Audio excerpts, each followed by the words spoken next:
friends. Welcome back. This is Monday morning mood cup. Not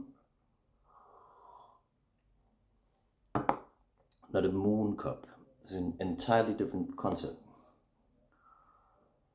It'd be interesting to be drinking from one of those. Anyways,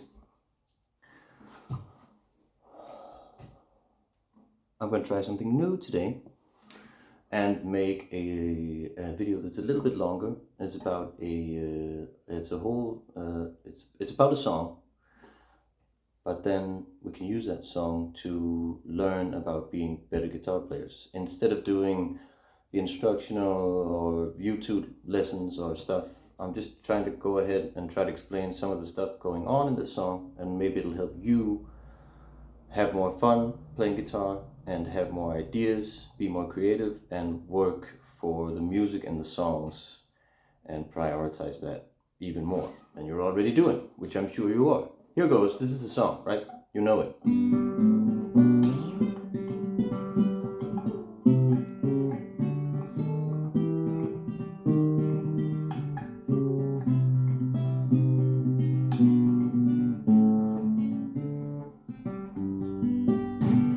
It's Blackbird by Paul McCartney, right? Off the Beatles, the White Album. And what's interesting about it is mainly there are two things that this type of guitar playing can help you with. Now, what's going on? It's these weird chord things, right? Are they chords? Not really. They're kind of just they're just two notes going on at every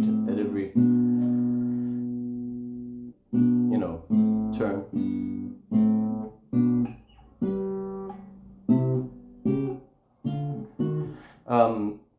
So at all points there are these just two notes, just a bass note and a high note, sort of just moving along with each other and forming out a melody, and that is something called counterpoint, COUNTERPOINT, thought up by the one and only Johann Sebastian Bach in the early 1700s. This is an example of counterpoint.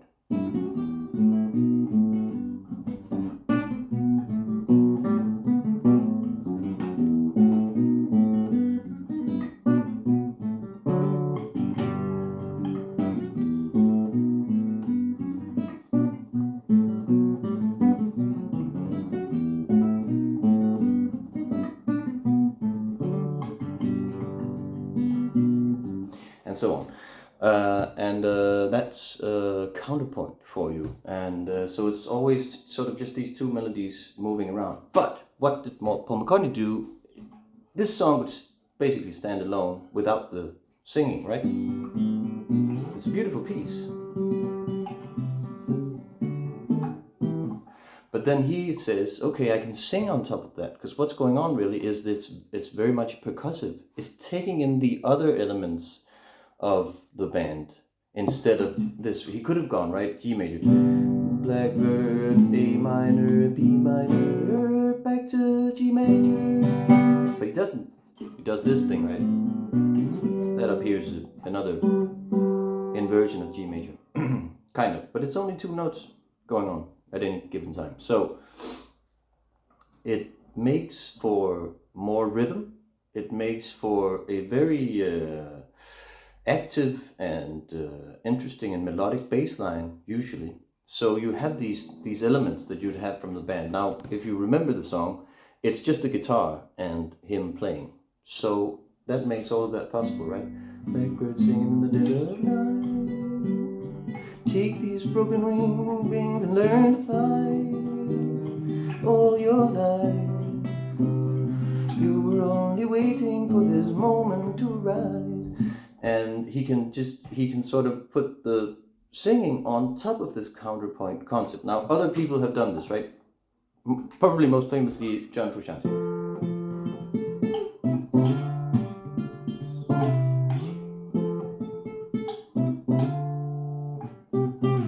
Scar Tissue, right? Or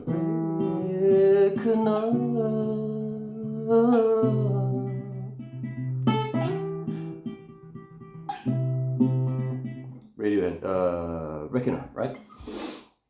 And So these are both songs. These two examples are both songs that have used the electric guitar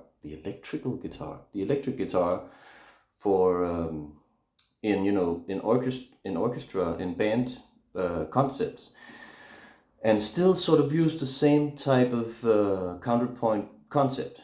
But it makes actually for quite beautiful arrangements, and it's a different, atypical way of using the guitar, and not taking up a whole lot of listening space, if you catch what I'm saying. These chords fill out a lot of space, and it's even harder now to hear what I'm saying because there's a lot of stuff going on, right? But if I only play this, you can hear it. There's much more space. This is an E major basically, right? But it's only 2 notes. But if I go like this, like, it's just filling out the whole.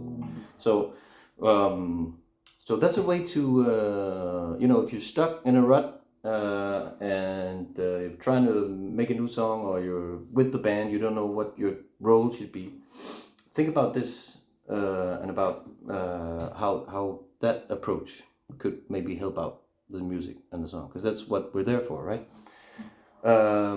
So I hope you enjoyed that. That's kind of the idea about these videos, is to think a bit about how these songs came about, and using some of it to further our playing. Another aspect of the song is that it was actually written about the massive protests in the late 60s of black people in the US, and specifically it was written for black women, and Paul McCartney said he was sort of just imagining these black female powerful women finally rising up against white supremacism, right? But he said, okay, but I'm always like sort of veiling these things, so instead of saying black woman living in Little Rock, USA, he'd say, okay, blackbird living in the dead of night. But it's something about finally rising up against something that has oppressed you for a long time. And I guess that when you make it into a bird and you make it into these symbolic things, then you can use it for other occasions as well. But that's what it came about from, and so it's a kind of interesting thing about that song as well, that not too many people know. A beautiful song, go listen to it, and the other songs as well, and try to improve your guitar playing. With that, I hope you're doing great. Cheers, everyone. If you like it, subscribe, comment, tell me about it, like it. If you don't like it, you can go ahead and do anything else. It's just wonderful that way. So, see you around.